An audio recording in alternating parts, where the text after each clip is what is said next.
Hello दोस्तों। आज के वीडियो में जानने वाले हैं संज्ञा किसे कहते हैं, संज्ञा कितने प्रकार के होते हैं। तो वीडियो में अंत तक बने रहिए, आपको सारी जानकारी दी जाएगी। सबसे पहले बात करते हैं संज्ञा किसे कहते हैं। संज्ञा उस विकारी शब्द को कहते हैं जिससे किसी विशेष वस्तु, भाव और जीव के नाम का बोध हो, उसे संज्ञा कहते हैं। इसे हम ऐसे भी समझ सकते हैं, किसी प्राणी, वस्तु, स्थान, गुण, भाव के नाम को संज्ञा कहते हैं। जैसे प्राणियों के नाम में हो गया मोहन, सोहन, राम इत्यादि। वस्तुओं के नाम में हो गया रेडियो, किताब, पेंसिल इत्यादि।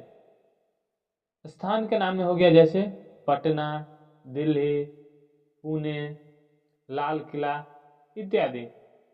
और जैसे भाव के नाम में हो गया बुढ़ापा, वीरता, सुंदरता, महानता इत्यादि। अब बात करते हैं कि संज्ञा कितने प्रकार के होते हैं। तो संज्ञा जो है 5 प्रकार के होते हैं। पहला है व्यक्तिवाचक संज्ञा, जिसे कि अंग्रेजी में प्रॉपर नाउन कहते हैं।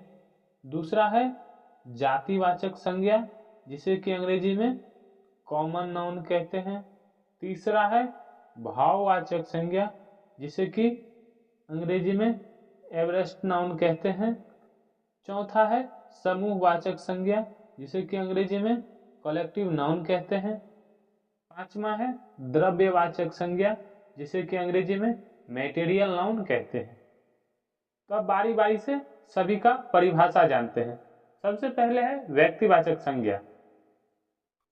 जिस शब्द से किसी विशेष वस्तु या व्यक्ति या स्थान का नाम हो, उसे व्यक्तिवाचक संज्ञा कहते हैं। जैसे व्यक्ति का नाम राम, सीता, मोहन, ये जो है एक खास व्यक्ति है, इसीलिए इसे व्यक्तिवाचक संज्ञा कहते हैं।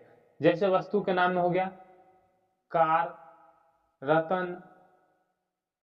अब बात करते हैं जातिवाचक संज्ञा का।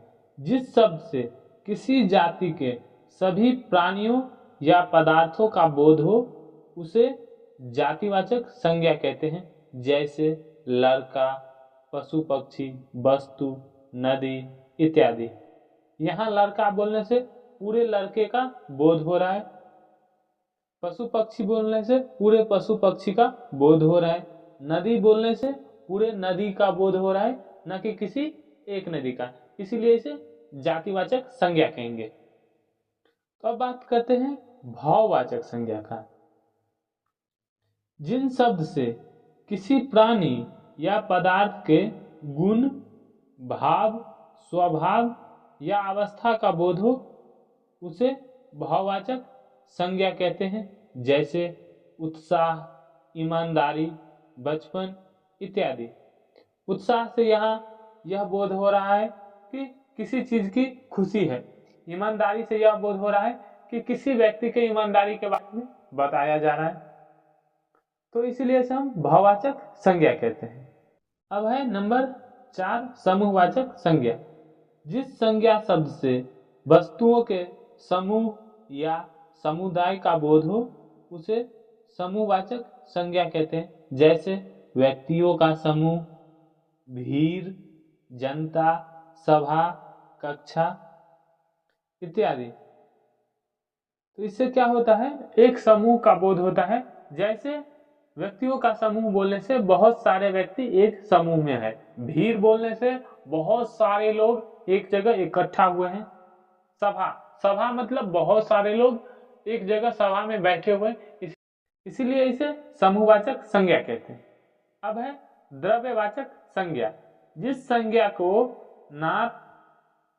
संज्ञा से नाप तौल वाली वस्तुओं का बोध हो, उसे द्रव्यवाचक संज्ञा कहते हैं। दूसरे शब्दों में, जिन संज्ञा शब्द से किसी वस्तु, द्रव्य या पदार्थ का बोध हो, उन्हें द्रव्यवाचक संज्ञा कहते हैं। जैसे तांबा, पीतल, चावल, घी इत्यादि। क्योंकि इसे हम नाप सकते हैं, तौल सकते हैं, इसीलिए इसे द्रव्यवाचक संज्ञा कहते हैं। संज्ञा को जो है अलग अलग प्रकारों से बांटा जा सकता है। जैसे लिंग के अनुसार, वचन के अनुसार, कारक के अनुसार। तो अगर वीडियो अच्छा लगे तो कृपया वीडियो को लाइक कर दे और चैनल को सब्सक्राइब कर दे।